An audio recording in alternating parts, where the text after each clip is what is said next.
Queridos irmãos, boa noite. É sempre uma grande alegria retornar a essa casa, uma casa amiga, irmã. Nós sempre fazemos esse intercâmbio. Os meninos estão sempre lá no Bezerra de Menezes. Nós quase todos os meses estamos aqui também. Já nos sentimos em casa, já fazendo parte dessa grande família que é a Casa de Baltazar. E nós buscamos a Casa Espírita com o propósito de nos consolar, de esclarecer, de sermos orientados. A maioria de nós entramos na Casa Espírita porque algo dói. Mas aí nós não ficamos só no momento da dor. Nós vamos buscar o algo mais que a doutrina espírita tem para todos nós.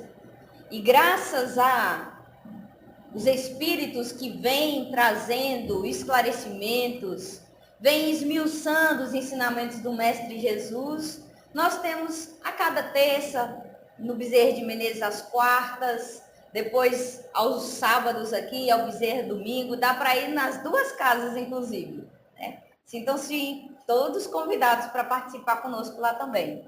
Então, para nossa reflexão da noite de hoje, o tema é do Livro dos Espíritos, um livro que muitos de nós já lemos, muitas perguntas, muitas respostas, outros já leu ele todo, mas a cada oportunidade de releitura, a gente está num nível de maturidade diferente da primeira vez que a gente leu.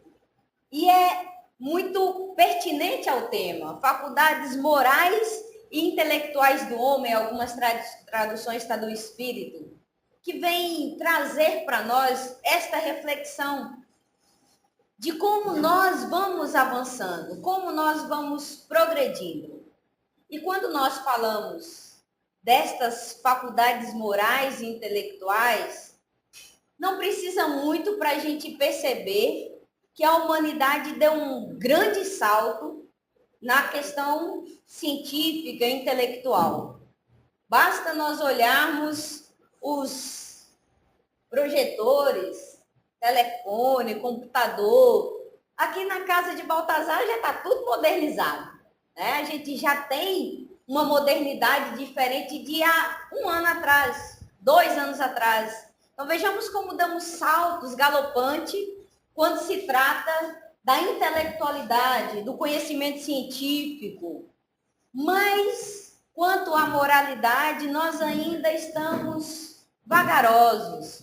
Como nosso irmão bem ressaltou aqui no exórdio, nós ainda somos tão imaturos de não perceber aquilo que o irmão conquistou de crédito. É crédito dele, não é demérito nosso, porque nós muitas vezes, como ele diz, agimos com tanta mesquinhez que o sucesso dele nos atinge como se fosse nosso insucesso. Mas foi só apenas o esforço do outro. E quando nós olhamos isso, nós voltamos para nós mesmos e vamos avaliar como está a nossa moralidade diante disso. Porque a moralidade é basicamente isso, como nós nos comportamos diante do outro, como nós lidamos com os nossos sentimentos mesquinhos ou sentimentos de altruísmo, de querer ver o outro prosperar. Porque nós somos até bastante caridosos de fazer essa caridade do pão, mas a caridade da entrega do sentimento, nós ainda estamos vagarosamente buscando.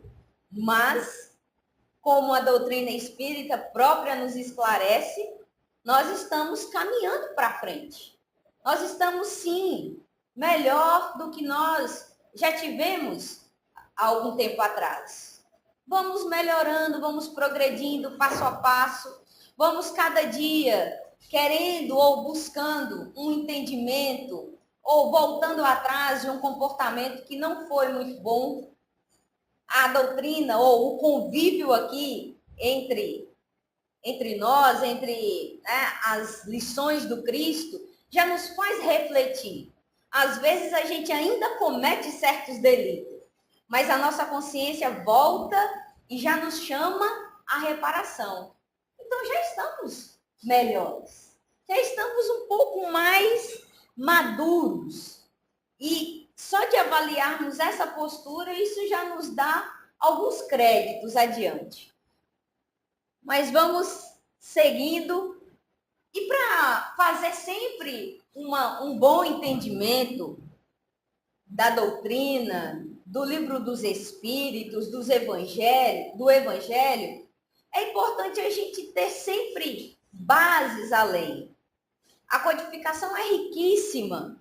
A literatura complementar também é riquíssima de nos trazer sempre informações complementares. E aí a gente estuda o livro dos Espíritos e percebe que ele não anda sozinho. Aí a gente vai lá no que é o Espiritismo e vê que tem questões lá que vão corroborar com aquilo que Kardec perguntou, questionou aos Espíritos. Então, é o nosso propósito de buscar o estudo, buscar o esclarecimento, não uma fé unicamente cega, ou, tá bom, Renata falou que assim tá aceito. De maneira alguma. A gente vai sempre buscando as informações. De repente o irmão está aqui, mas somos falhos. Cometemos algum deslize ou algum entendimento equivocado. E é bom que todos nós estudemos junto, né? A cada terça-feira. Não é vir para o centro espírita somente quando está passando por um problema muito grave. Ou quando não tem nada melhor para fazer em casa. Não, porque senão a gente rompe com esse propósito que a doutrina espírita nos traz, que é de esclarecer. Porque consolar, a gente vai ser sempre consolado. Porque Jesus é o nosso mestre e consolador. Então nós vamos sempre ser amparados pela misericórdia do nosso mestre Jesus, do nosso Pai. E aí lá no livro O que é o Espiritismo, que tem aqui na livraria, tem uma questão que pergunta: será Deus o criador do mal? Já que nós estamos falando da moral e da intelectualidade. Se nós falamos da moral, tem aqueles que ainda não alcançaram a moral, que ainda não atingiram essa faculdade mais refinada. E aí? Experimentaram o mal? Porque nós, todos nós, nascemos simples e ignorantes. Simples porque o Criador deu a todos nós a oportunidade de crescer com o nosso próprio esforço, com a Então ele coloca todo mundo no mesmo nível e cada um de nós, na medida que vamos avançando nas oportunidades da vida, nas experiências, vamos nos lapidando, vamos sendo cada vez melhor. E aí, a resposta dos espíritos é: Deus não criou o mal. Ele estabeleceu leis. E estas são sempre boas, porque ele é soberanamente bom. Aquele que as observasse fielmente seria perfeitamente feliz. Porém, os espíritos, nós, tendo seu livre-arbítrio, nem sempre as observa. É dessa infração que provém o mal. Nós somos livres para fazer aquilo que bem entendemos. Mas nós conhecemos a lei de Deus. As leis dos homens passam de tempos em tempos por algumas reformulações necessárias para o adiantamento de determinada cultura. Há 100 anos atrás, a gente tinha uma legislação e ela foi sendo modificada conforme as necessidades sociais. Então, as leis humanas, elas são mutáveis. Elas podem mudar conforme a circunstância. Mas as leis divinas são imutáveis. Porque Deus é soberanamente bom e justo. Uma vez a sua lei criada, e isso não é arbitrariedade. Uma vez a sua lei criada, é a lei de amor, de justiça e caridade. Então não há nenhuma forma equivocada de interpretação quando nós falamos de justiça. A justiça, para ser justa, nós precisamos ter na ótica da essência do nosso Criador.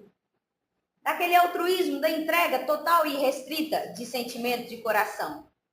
nós vamos alcançando pouco a pouco a maturidade de compreender as leis divinas.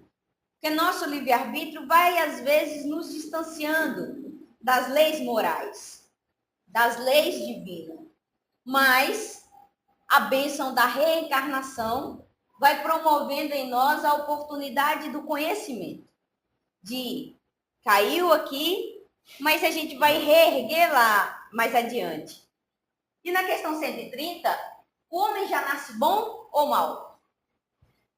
E aí muitos de nós nos atrevemos a dizer que determinados, religiões têm o céu e o inferno, tem o anjo e o demônio, com o entendimento de que o demônio nasceu mal e o anjo nasceu bom, sem qualquer mérito para tornar-se anjo.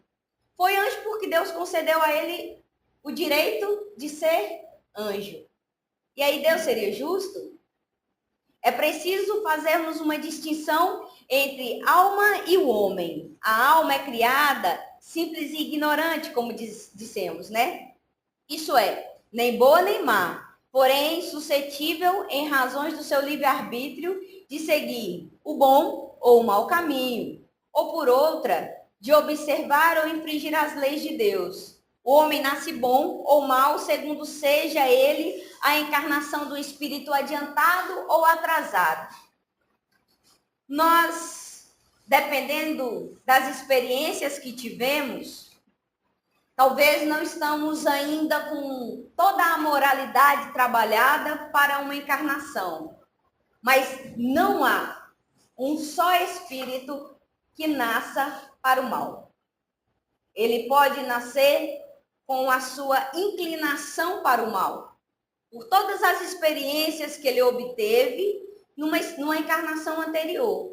Pode nascer com aquele instinto, porque nós somos espírito e vamos armazenando em nós as experiências remontadas de tudo que já fizemos.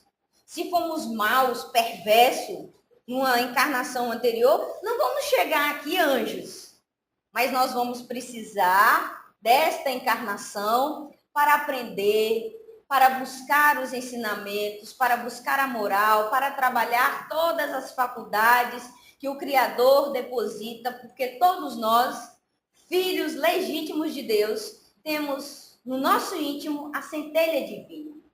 E essa centelha basta para nos impulsionar para o progresso, para a luz. Todos nós temos como destino único sermos perfeitos. Não há um só espírito fadado ao mal eterno. O bem, ele vai sempre prevalecer no mal.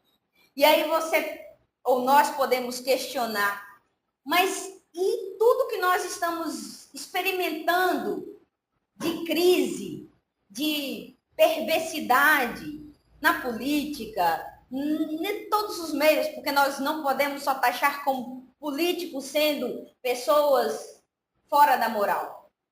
Políticos são aqueles que estão mais em evidência, mas todos nós temos o compromisso de fazer uma avaliação bem crítica, bem criteriosa dos nossos valores, da nossa verdadeira moral, do que nós estamos buscando enquanto espíritos eternos que somos, já que todas as experiências vão ficando gravadas no nosso perispírito. Tudo que nós vamos experimentando de bom ou de mal vai somando no todo que somos nós. Então, essa avaliação de ver o mundo de maneira só como caos, também são os nossos olhos de ver. Porque Emmanuel diz, ué, Jesus, seus olhos é a candeia de vossa alma. Jesus, teus olhos é a candeia de vossa alma. Se os seus olhos são bons, tua alma é boa. Se os seus olhos são maus, sua alma é má. No sentido de que, muitas vezes, a maldade não está na ação do outro, está enraizada nos nossos instintos. Nós, às vezes, somos tão preconceituosos, maldosos, que um gesto do outro já nos causa todo aquele sentimento de que o outro está cometendo um ato equivocado. Porque nós estamos tão acostumados a maldar todo tipo de ação, na maioria das nossas interpretações equivocadas, que nós não temos olhos de ver. Mas a doutrina vai nos permitindo um olhar mais brando, sem censura, um olhar limpo para a ação do outro, no sentido de que cada um é protagonista da sua existência. E se for o ato equivocado, não sou eu, não é Daniel, não é Joana, que vai determinar como certo ou errado. Porque onde está escrito a lei de Deus? Está nos livros? Está na nossa consciência. Então, nós, tempo ou outro, seremos convocados a acertar as contas com as leis imutáveis que é do Criador. Em um momento ou outro, nós seremos convocados a essa reflexão. E aí, as faculdades morais de que o espírito é dotado só se desenvolvem gradativamente, pois nada é brusco na natureza. Há um período de transição no qual o homem mau se distingue do bruto. Nós vimos, se formos avaliar desde os tempos primitivos da caverna, os saltos que o homem vem dando. Muito pouco em relação ao sentimento. Porque o homem, lá na idade da caverna, ele buscava a sua subsistência. Para ele, para nós, que nós fomos esses homens, para nós o que era importante era reproduzir, nos alimentar e nos proteger dos nossos inimigos, dos animais. Basicamente, vivíamos com essas prioridades.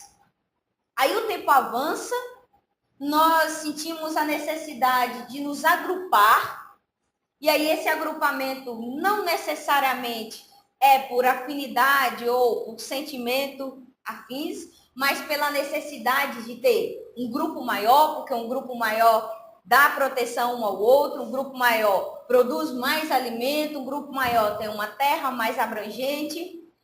E vamos seguindo, avançando. Isso é o pensamento crítico do homem avançando.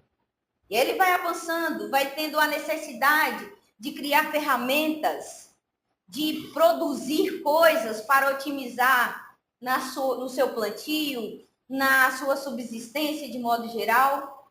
E hoje, quando nós olhamos a humanidade, nós vimos que nós estamos no ápice da intelectualidade. Nunca foi descoberto tantas vacinas para combater males que há 5 anos nós não sabíamos que existia. Então, o homem está galopando na intelectualidade. Isso é parte da transição em que nós estamos experimentando. Porque nós estamos vivendo, nos tempos de agora, um mundo de expiação e prova para um mundo de regeneração. Então, nós estamos nessa transição planetária. E o que acontece nos momentos de transição, nos momentos de mudança? Toda mudança gera certos conflitos, certos embaraços. Estamos prestes a nos mudar de casa. Eu já estou pensando na bagunça que vai ser antes e depois. Porque toda mudança gera conflitos, bagunça. Mas depois você vai agrupando tudo nos seus respectivos lugares e a vida vai se acomodando. Porque você, na organização, vai direcionando como vai ser aquela nova existência, aquela nova morada, aquela nova oportunidade. E é esse entendimento do mundo de regeneração e prova do homem que já alcançou vários níveis da intelectualidade e que está buscando também esse mesmo alcance moral. Esse alcance moral, todos nós já estamos muito melhores.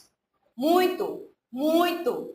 Nós já não somos tão perversos como na época do Cristo, quando nós achávamos uma diversão uma pessoa ser solta no meio de um espaço fechado para que feras a devorassem. Isso era um espetáculo para nós. Nós pagávamos ingressos para assistir esse tipo de coisa. Hoje nos choca de ver uma discussão no trânsito, a gente já mentalmente pensa numa pressa, já chama Zé Grosso, que é um espírito que tem aí, que vem dar ordem nesses desordeiros. Então, nós estamos mais sensíveis ao outro, embora nós ainda não percebamos, ou somos relutantes em aceitar que a humanidade melhorou. Não quer dizer que já alcançamos o nível máximo de angelitude. Infelizmente. Mas a natureza não dá saltos. Conforme Emmanuel diz, o evangelho avança palmo a palmo. Um coração por vez. No coração de Chico Xavier, já é mundo de regeneração. Já é mundo mais sublime do que o nosso. Em vários corações devotados ao bem, missionários que aqui tiveram, já alcançaram essa plenitude mais sutil do que a nossa. Muitos de nós aqui estamos infinitamente melhor do que nós já fomos antes de conhecer a doutrina. Porque a doutrina nos transforma. E nós não podemos estar aqui sem nos permitir ser tocado pelos ensinamentos do Mestre Jesus e, sobretudo, pela luz que a doutrina espírita traz para os nossos pensamentos. Não é uma iluminação instantânea, mas é uma iluminação que vai sendo gradativa, vai sendo passo a passo. Nós não podemos esperar, aqui entre nós, um salto de angelitude instantâneo, como é proposta de muitas religiões. Não há da nossa forma, do nosso lado, nenhuma censura, porque é necessário para a maturidade de cada um que exista essas várias religiões, para que cada um se identifique e que lá não se comprometa ainda mais. Porque cada um, segundo as suas obras, muito é cobrado, a quem muito é dado. Se o irmão que não tem controle dos seus impulsos vai para uma religião que é uma religião mais castradora e que nós às vezes nos condenamos, agora quer ser santo, porque fazia tudo errado e foi para uma determinada religião que proíbe tudo. Mas que bênção que esse irmão se permitiu não se comprometer mais. Porque vejamos, ele fora dessa doutrina, ele estaria se comprometendo, estaria perdendo, estaria se perturbando cada vez mais. Então, que fique lá experimentando aquela religiosidade. Mas de nossa parte que estamos aqui, buscando um esclarecimento mais livre e libertador, o nosso compromisso é outro, porque a doutrina espírita não proíbe nada, mas espera tudo. Não proíbe que você usa short, que você usa saia, que você usa curto, mas espera da gente a verdadeira moral do Cristo. Aquela moral que está lá no Evangelho segundo o Espiritismo, no capítulo 17, Sede Perfeitos. Está lá uma lista das características do homem de bem. E aí a gente abre o Evangelho e vê ali as características do homem de bem, a gente vai tipo, eita, esse aqui eu não alcancei, esse aqui eu não alcancei, esse aqui de vez em quando, mas eu dou uma derrapada. Mas alguma coisa nós já temos. Não é possível. Não é possível que a gente está aqui fazendo campanha do quilo, que a gente entrega sopa, que a gente escuta o irmão no atendimento fraterno, que a gente fica aqui escutando Renata falar 1 hora e a gente não modifica nada interiormente. Modifica. Modifica sim, porque a gente se permite beber desta fonte fecunda que é o Evangelho do Cristo. Conforme Jesus no encontro que teve com a samaritana, um encontro emblemático, porque a samaritana que possuía recursos de oferecer água para Jesus, só que Jesus disse: eu ofereço a água que vai alimentar o espírito imortal. Jesus estava oferecendo a essência do evangelho. Não a água material que mata a nossa sede do agora, daqui meia hora falando muito, eu vou querer tomar água de novo. Não, porque a água de Jesus é a água da fonte eterna, que é as palavras que nos libertam, que tiram as grades que nos aprisionam no medo, no erro. Porque nós sabemos que erramos, mas nós sabemos também que podemos redimir. Exemplo nós temos no Evangelho, como Paulo, Joaninha falou lindamente aqui em uma oportunidade, a história de Paulo, uma história de queda e de reerguimento, porque Paulo foi um verdadeiro algoz dos cristãos, mas no momento em que se viu diante de Jesus e da proposta renovadora de Jesus do Evangelho, ele nem olhou para trás, nem ficou lamentando as perseguições, ele apenas disse: Senhor, o que queres que eu faça? Não é, desculpa que eu persegui, que eu vim aqui para matar Ananias. Não. Paulo se dispôs, a partir daquele momento, ser um homem novo, renovado. E nós podemos, a partir do momento que nós bebemos dessa fonte do Evangelho, nos permitir ser pessoas renovadas, para alimentar a nossa moral verdadeira do Cristo. Maria Madalena, uma meretriz que vivia com as suas paixões exacerbadas, Jesus direcionou como aquela mulher deveria amar. Amar era a maior virtude que ela tinha. Só que ela amava de maneira equivocada. Jesus direcionou: Maria, ame, porque é o que você tem de mais precioso, é o seu amor. Mas ame os filhos que não têm pai, os pais que não têm filho. E Maria foi uma missionária do Cristo. Zaqueu, cobrador de impostos, também teve a oportunidade de se reerguer. E nós, nos nossos equívocos, nos nossos vários momentos de queda, será que nós não temos também a oportunidade de reerguer? Ou será que a gente precisa esperar uma outra encarnação para voltar e começar? Tá bom, eu já está perdida essa encarnação, já fiz tudo errado mesmo, eu vou esperar chegar o momento que eu desencarne, para na próxima encarnação eu começo uma pessoa renovada. Não dá tempo. A fila da reencarnação está muito concorrida. Está habitando entre nós espíritos como Emmanuel, como Joana de Ângeles, esses notáveis, mas tantos missionários anônimos que está entre nós. E prova disso é quando a gente vê um pirralhozinho de 5 anos de idade dando verdadeira lição de moral cristã, a muitos velho barbado. Certa vez a gente estava na campanha do quilo e batemos numa casa, a campanha do quilo, pede auxílio em nome do Senhor. A moça era uma merceariazinha que ela tinha, uma extensão da casa, estava para lá para dentro fazendo não sei o quê e respondeu para nós: tem nada não, moça.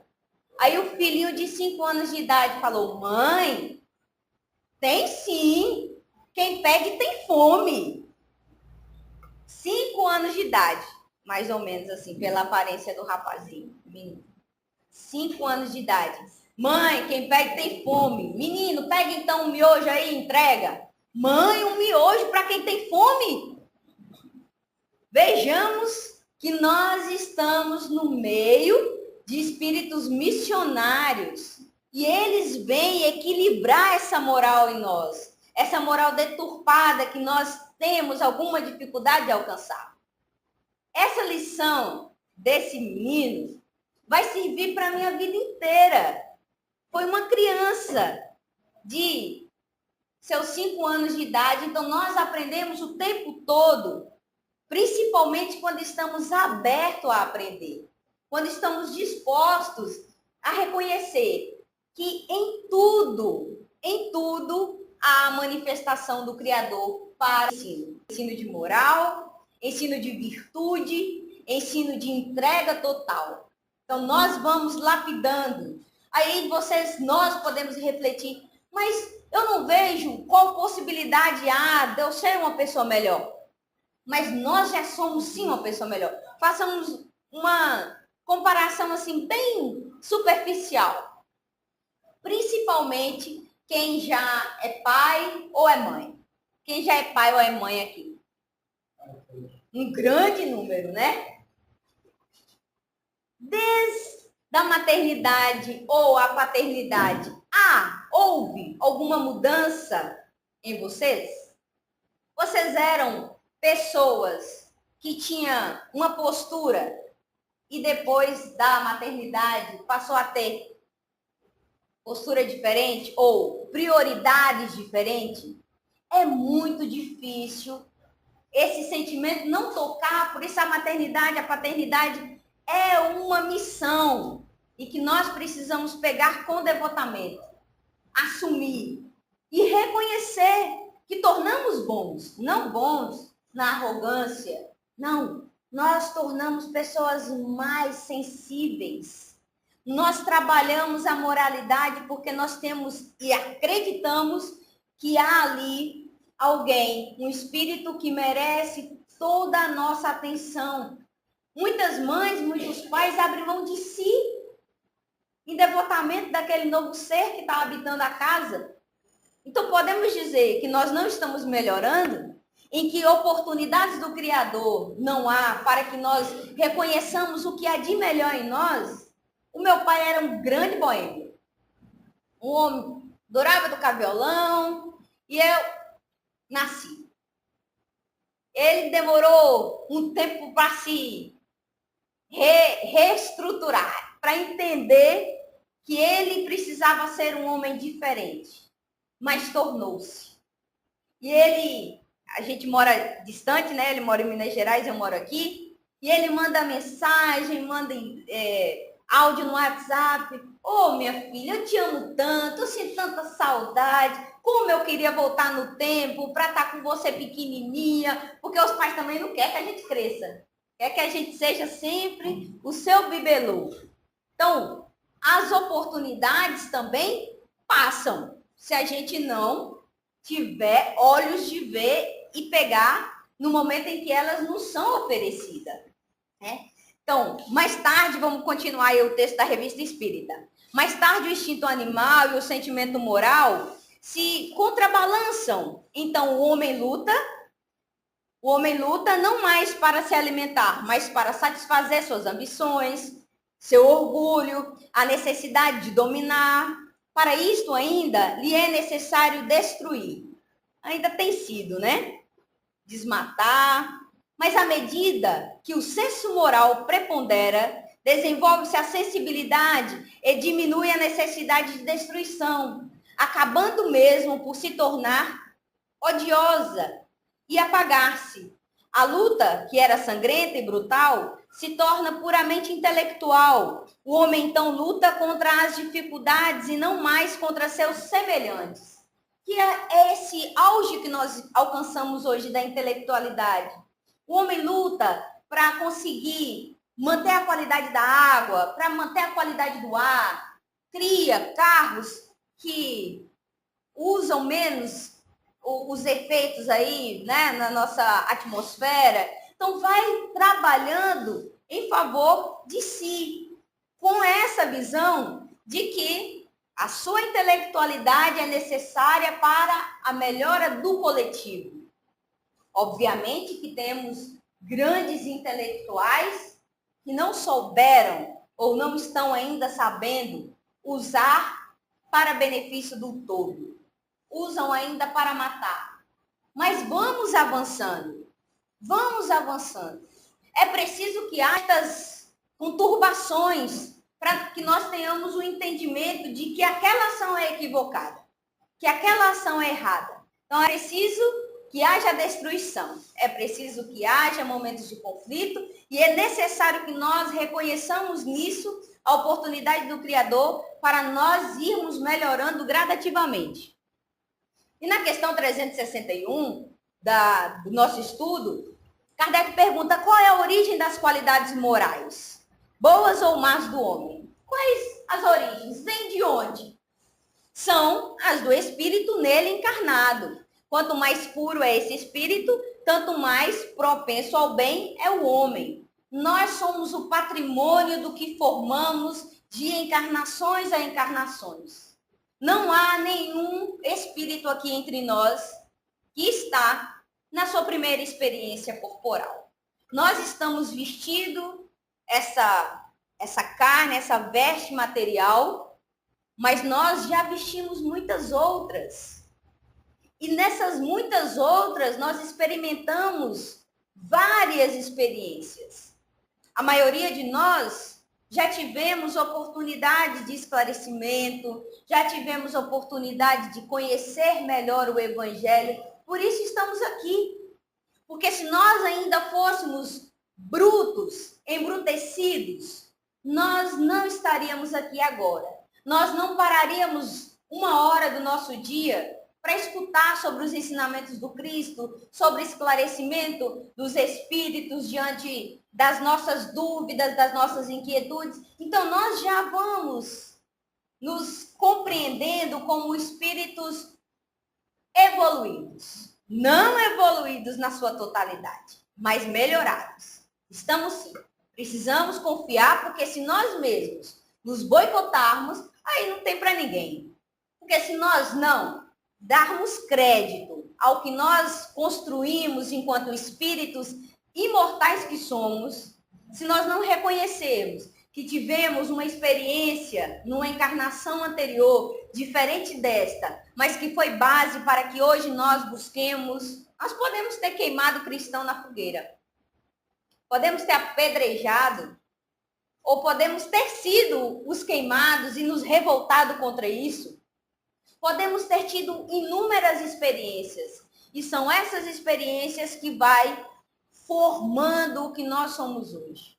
Vai materializando aquilo que nós temos enquanto moral. Se nós hoje sabemos tocar um piano, nós não aprendemos de hoje, não. Nós aprendemos, já tivemos essa experiência anterior, porque o Espírito vai gravando todas as experiências. Todas.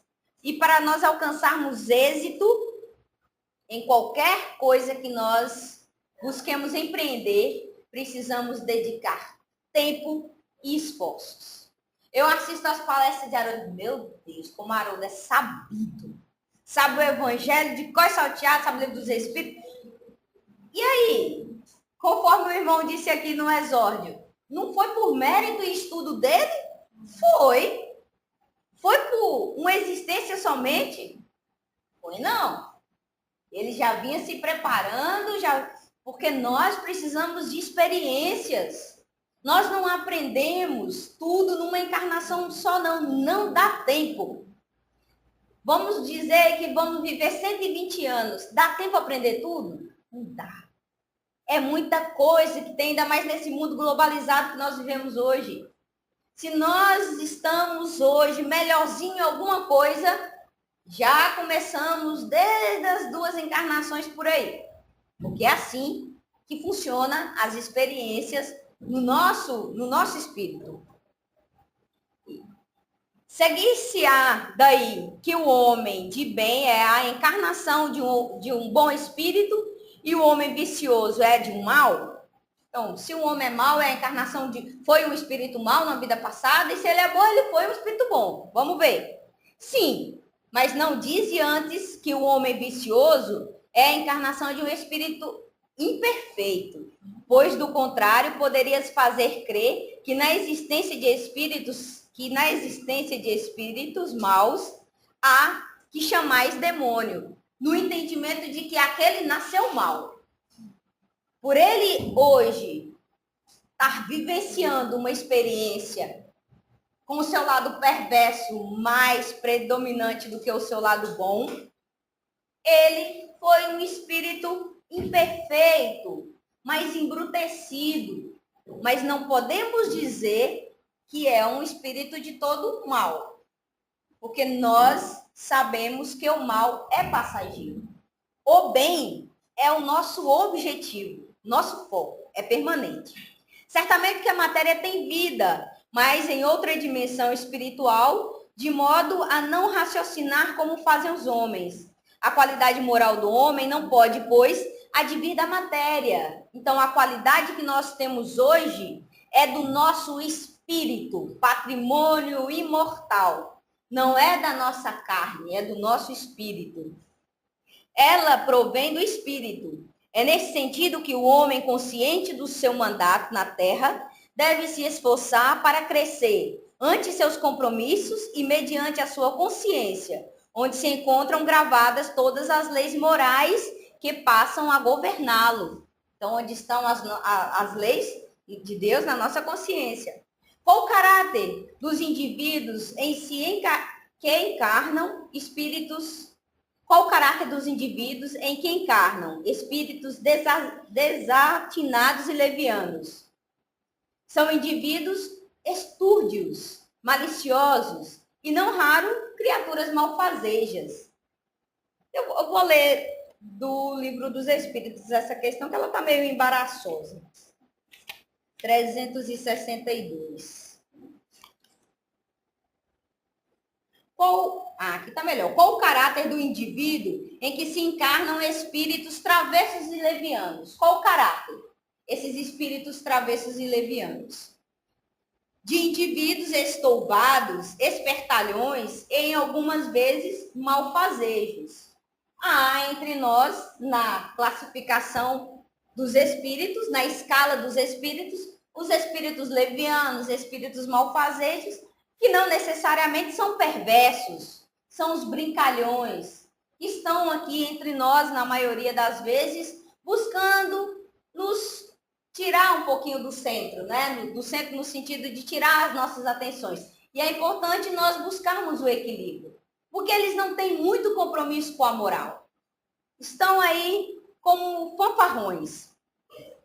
Então, as classes dos espíritos são em grande variedade e podemos observá-las pelo comportamento dos espíritos, tanto encarnados quanto desencarnados. Os espíritos levianos nem sempre são maus. São maus espíritos, que se aproximam dos homens inspirando maldade, o ódio e a vingança. Eles são mais brincalhões, iguais a muitos que podem ver entre vós o encarnado. A gente não tem aqueles amigos que a gente não pode falar sério, que está tentando colocar um assunto sério, aí vem ele tirando onda, fazendo brincadeira. Então, há os espíritos conforme nós somos. Não há nenhuma mudança brusca. As enfermidades que populam na Terra e fazem sofrer a humanidade levam à busca da melhoria espiritual. Então, se nós sofremos, padecemos, temos doença, dissabores financeiros, tudo isso é necessário para nossa lapidação enquanto espíritos imortais. Quando a humanidade passar para um grau mais elevado na escala dos mundos habitados, as enfermidades irão desaparecendo do planeta. E ele irá se tornando um mundo semelhante a um paraíso, onde o amor será o ar que se respira, a fé, a água que se bebe e a enfermidade, o alimento que se ingere. Mas, para tanto, é preciso trabalhar dentro de si, diariamente, para que o diamante que Deus depositou no coração seja lapidado pelo esforço próprio. Por isso que nós somos simples e ignorantes. Porque somos esse diamante bruto, que as experiências vai lapidando encarnações e encarnações, nos tornando seres mais puros, mais brandos. Abolir a leviandade da vida é entender o chamado do Cristo em direção ao céu, na intimidade da alma.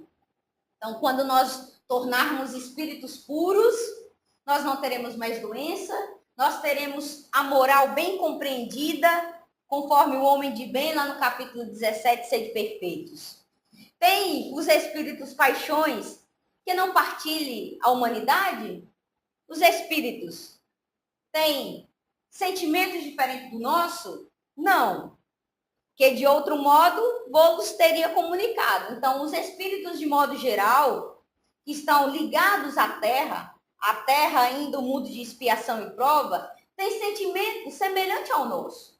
Assim como nós temos uma diversidade muito grande de pessoas com moral, com equivalência moral, também os espíritos há nesse mesmo nível, né? Eles têm sentimentos, muitos espíritos têm sentimento rasteiro, porque não é porque são espíritos que são seres sublimados, porque os espíritos somos nós quando desencarnamos. Então, se nós tivermos mais depurado, seremos espíritos mais depurados.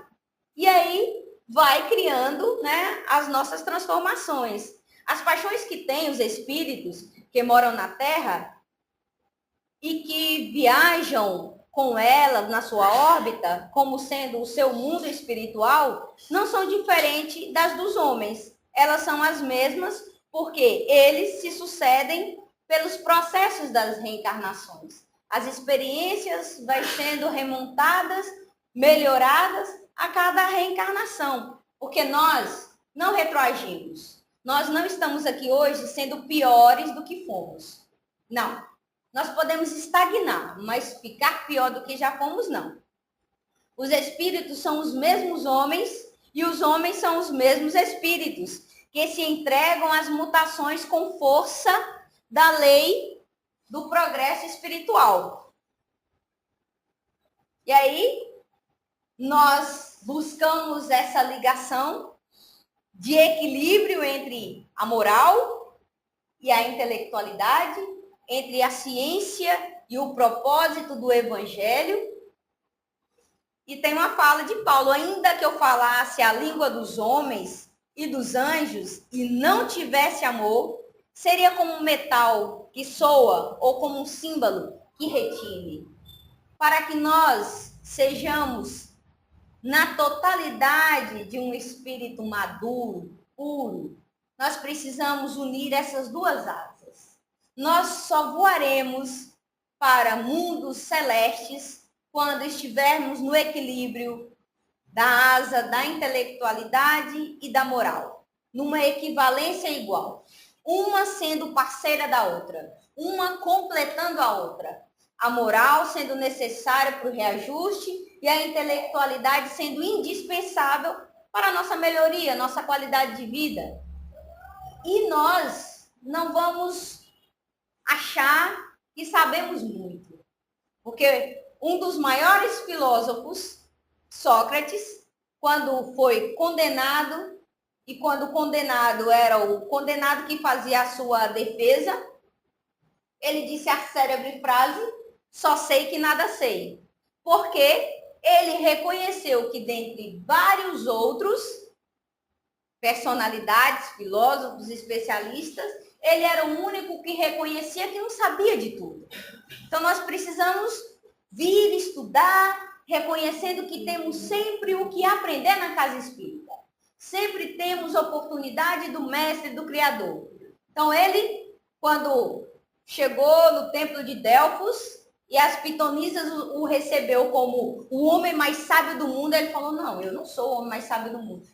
Você é um homem como... Elas tinham sempre um conhecimento muito profundo e tudo que era dito no tempo de Delfos era tido como verdade. Ele foi fazer uma pesquisa e foi no especialista em política e perguntou: e aí, você, como é o seu saber? Você conhece de tudo? E aí, muito arrogantemente, disse: sim, eu conheço de tudo, embora ele fosse muito conhecedor da política.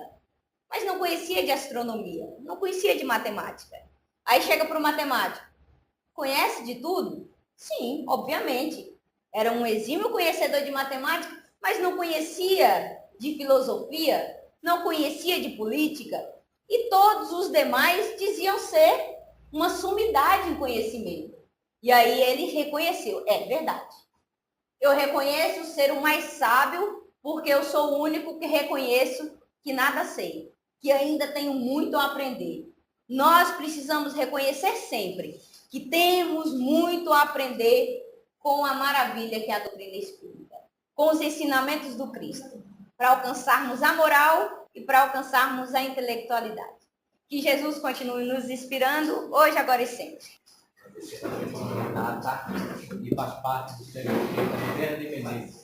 Ali feito ao Senai, né?